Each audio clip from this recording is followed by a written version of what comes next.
Today, I'm going to be signing off on a $20,000 fix and flip that is 1,000 miles away. This house was remodeled, sold on the market, and I'm going to be signing today at my gym. You can do real estate from anywhere. Here's what we're going to do.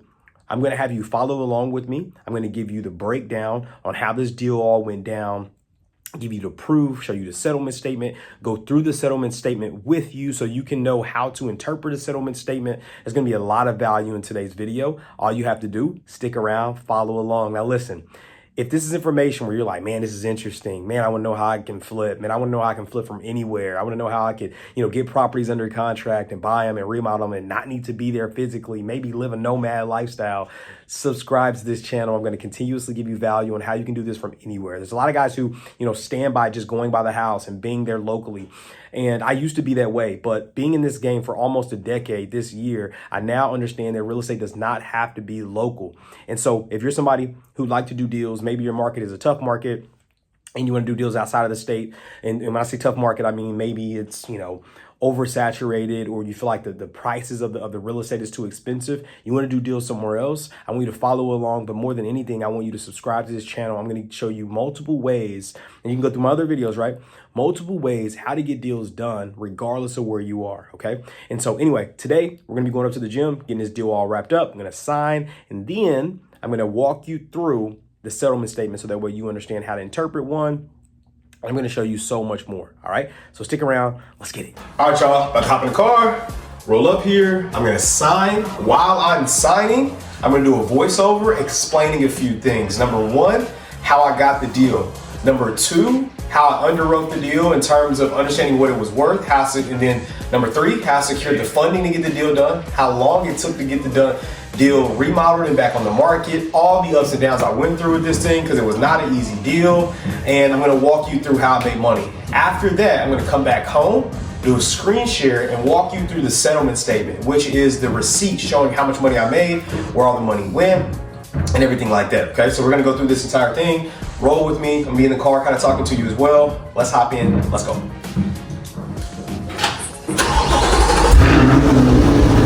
All right, y'all, so now we're heading up to my gym to go sign on this deal. And if you're not sure what I'm talking about, still into this video, there's two types of ways to flip properties, okay?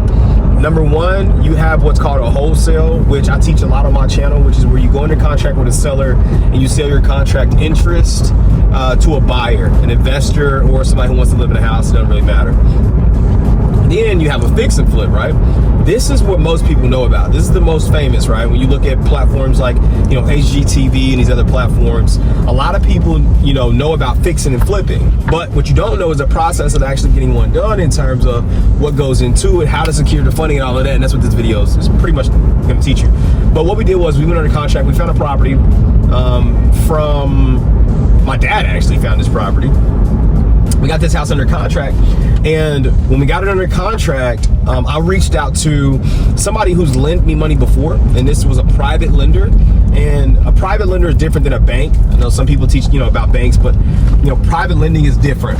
And private lending is when you find someone who has money they want to put to work, is not performing at their bank at a high rate, is not performing in a Roth IRA or 401k or anything like that, and you ask them if they want to put their money to work with you. Now, depending on how you go about this, is really different. You've got private money and you got hard money. And there's a significant difference, and you need to understand the difference. Private money is somebody where you make the terms. Essentially somebody not in real estate, somebody who may be an astrologist, for example, and they make really good money. And I use that example because this guy is actually an astrologist. He's a scientist, as a matter of fact. And anyway, I don't really know everything he does. I'll say that to him. But he doesn't make the type of return that he'd like to see at his bank. And so we had a conversation about him offering his funds at a very, very, very competitive rate compared to what he's getting at the bank. And it's better for me because he's not in real estate. And so A lot of times guys say, well, you shouldn't use hard money or private money, but they're not clarifying the differences, okay? There's a significant difference when you talk private and hard, okay? Hard money is somebody who's in real estate, or they know about real estate, and they know how to basically take advantage of a new borrower. And a new borrower is somebody who, you know, may not have the credit background, the credit worthiness, I should say, or the experience when it comes to this game. And so they'll charge them 12, 13, crazy amount of percentages. When you find somebody with private money, the terms are better, okay? So you got private money and you got hard money. It's important to know the difference. Private, again, is an individual who's just looking to make a better return than their bank, and you can kind of set the terms with. Hard money, their terms are already hard. They already know what they're doing, and they're going to be very, very, very, very intentional with the rates that they charge you. I've went through both. I've used both. This deal just so happened to be with a private lender, so it's important to understand that. And so we found funding through this private lender who wanted to put their money to work. And we had some very favorable terms.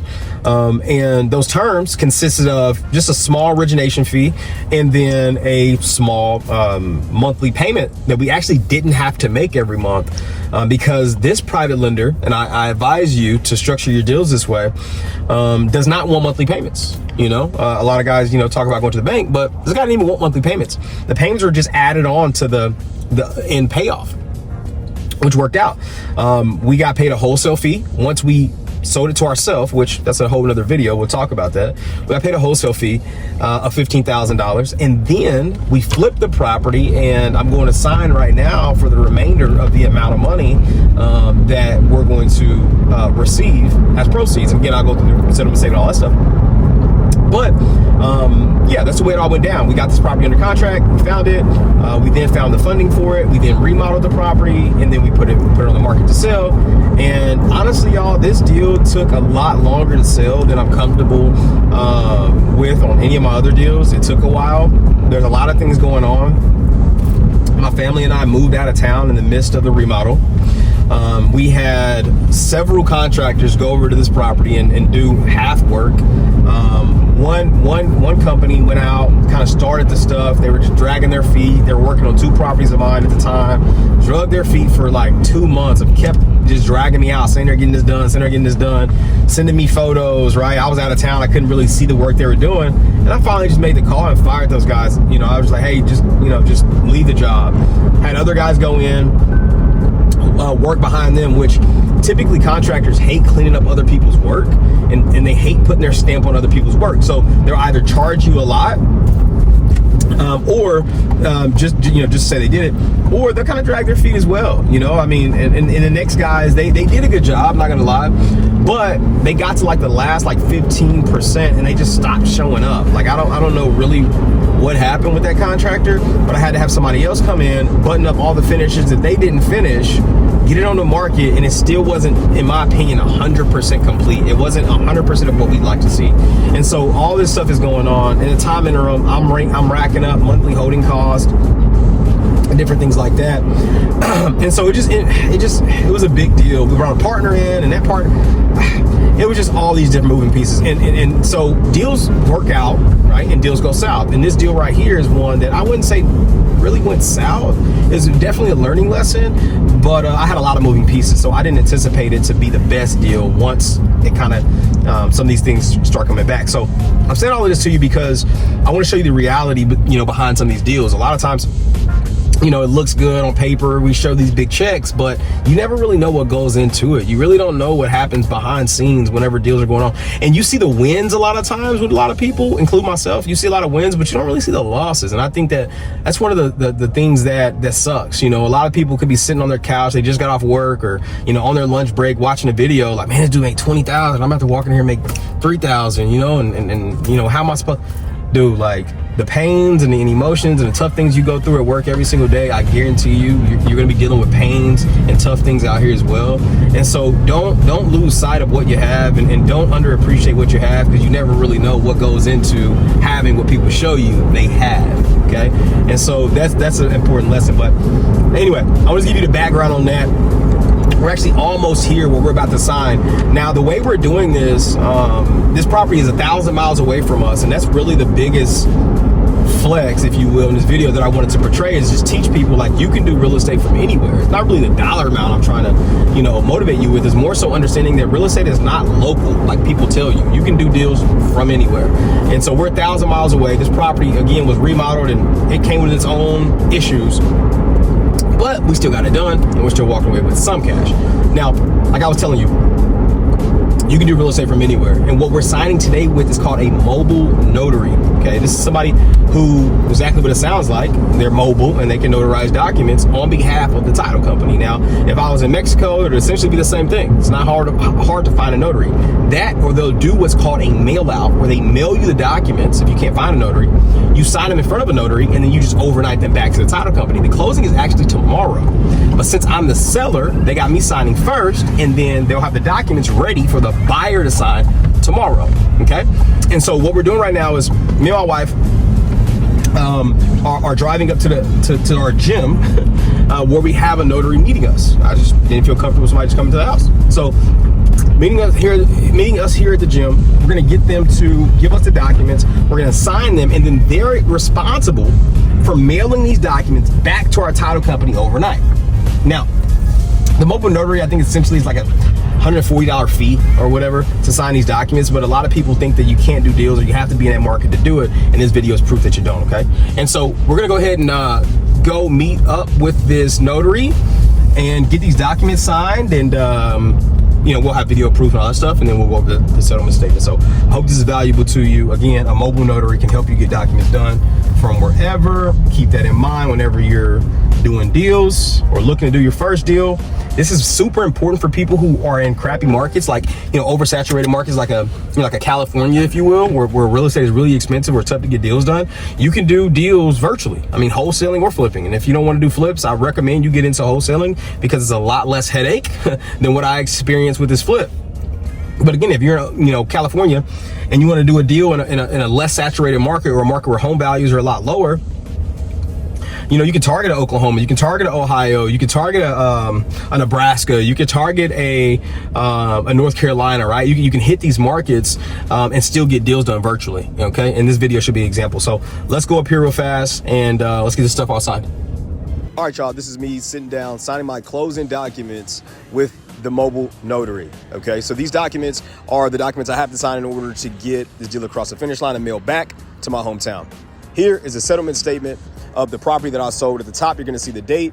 Then you're gonna see the sales price.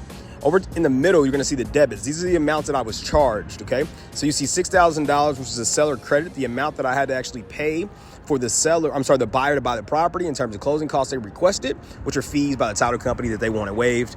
And then in the middle, you'll see the taxes that I had to pay, prorated taxes. You're gonna see processing fee by the mortgage company. Then you're gonna see another fee, the total payoff amount, the lien amount, the $140,000 to my lender. And then you're gonna see $262, which I had to pay to the title company as a document fee. And then the agent commission. My wife actually is the listing agent, so I only had to pay $550, which is to the title company, the brokerage that we were a part of. And then the buying agent commission, which was about $5,250. That's the realtor that I had to pay, who brought the buyer to me. Then the other ones are just miscellaneous fees. You see $575 for a title fee, another title fee, and other title fees. Down at the bottom, you'll see the amount that says due to seller. That's the amount that I actually walked away with. And so this here is a settlement statement. I want you to know what these look like. If you're thinking about hiring somebody in real estate, you always know if they're actually doing deals by just asking them a question. And that is, where is your last HUD? If you do wholesale deals or you do investment deals, where's the last settlement statement? So many people get into real estate and they don't know that you actually can check receipts. You can fact check a mentor or coach or whatever by asking them for a settlement statement. And this right here is a document that breaks down all the numbers that every single transaction will get when it comes to real estate. No matter what state it's in, it does not matter. You will get a settlement statement because it lines out all the terms and all the numbers and everything like that you're being charged. If someone says they're doing deals, make sure you ask them, when's the last deal you done, and then do a fact check. All right. Now, listen, I really hope that this was valuable to you. I hope that you learned a lot. I'm always here to help. If you have any questions, please reach out. I've got an apply with me or apply to work with me button in my bio. Feel free to reach out. Also, if you're here this long, you're still hanging out, and you learned something from this video, please like and subscribe to the channel. It's the only way I know that this information is actually valuable that I'm sharing with you. We'll see y'all later. See you on the next video. God bless. Peace.